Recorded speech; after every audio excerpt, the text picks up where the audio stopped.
Hello tout le monde, bien le bonjour et bonne fête de la Tabaski, je crois, voilà, à tous mes amis musulmans. J'espère que vous allez bien, que voilà, comme c'est férié, tout le monde est chez soi, on profite un peu de la journée avec nos proches. Donc aujourd'hui, j'ai envie de vous partager quelque chose qui m'a édifié et qui m'a encore fait réaliser combien notre Dieu est un Dieu exceptionnel, est un Dieu bon, est un Dieu, un Père, est un Père qui nous aime. Et j'aimerais dire à une femme aujourd'hui que le bonheur ne se trouve pas avec celui que tu, avec celui que tu es, avec celui que tu, avec ton fiancé, je veux dire. Le bonheur ne se trouve pas d'abord avec lui, mais le bonheur se trouve avec Jésus. Alors, lorsqu'on est célibataire, lorsque on n'est pas en couple, on n'a même pas quelqu'un, ou bien même lorsqu'on a quelqu'un, bon, je vais dire lorsqu'on est d'abord, on est célibataire, hein, lorsqu'on est célibataire, on doit d'abord chercher à créer cette intimité déjà avec le Seigneur Jésus, à faire de lui déjà notre tout, et à connaître déjà le bonheur à ses côtés, à connaître déjà la vie, la relation avec Jésus, à vivre une vie personnelle avec lui, à être dans la joie, à être en joie quand il est là, à être en joie dans sa présence, à aimer la présence de Jésus. Parce que tu peux pas te dire que tu attends le prince charmant pour dire que ouais, je serai heureuse. Mais avant d'être heureuse avec l'homme que Dieu a prévu pour toi, apprends d'abord à être heureuse avec le Seigneur dans le célibat.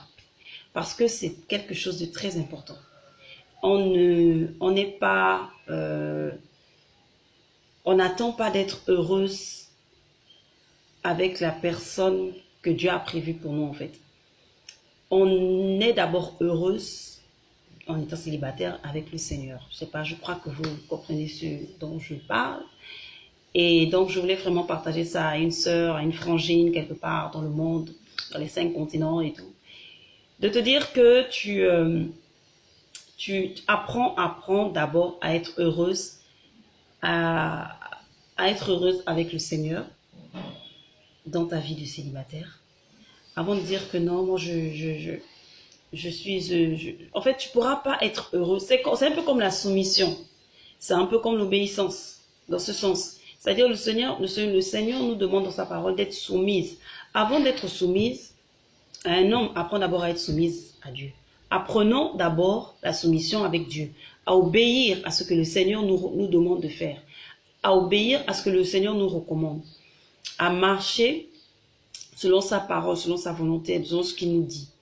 Comment est-ce que tu vas dire à un homme, à celui que Dieu a prévu pour toi, comment tu vas obéir à cet homme sans passer d'abord par l'école de Dieu, quoi. Et moi, je suis reconnaissante déjà de mon statut parce que j'apprends. On apprend dans le célibat à obéir à Dieu avant d'obéir à ton homme. Tu apprends dans le célibat à être heureuse dans la présence de Dieu avant d'être heureuse avec ton chéri, quoi. Tu apprends l'intimité avec Dieu avant d'être dans l'intimité avec ton homme. Parce que c'est une école. Je dis ça, c'est la vérité. C'est une école, en fait. C'est très important de comprendre que c'est une école. Avant de pouvoir aller dans l'étape du mariage, on ne quitte pas l'étape de célibataire et d'aller dans le mariage sans être enseigné et formé. C'est vrai, le meilleur enseignement, ça fait le Seigneur. C'est vrai, le Seigneur conduit les hommes à nous enseigner, ça c'est clair. La parole est là aussi, elle nous guide et tout. Mais le Seigneur est le meilleur des enseignants. Le Saint-Esprit est le meilleur des enseignants.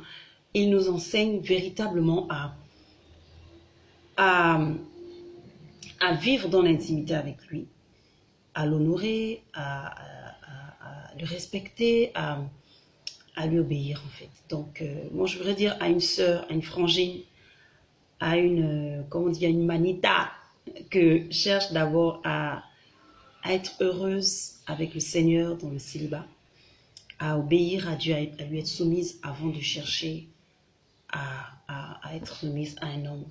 Voilà, et même si tu es fiancé, même si, voilà, les hommes n'ont pas encore, euh, tu n'as pas encore, voilà, tu ne portes pas encore son nom.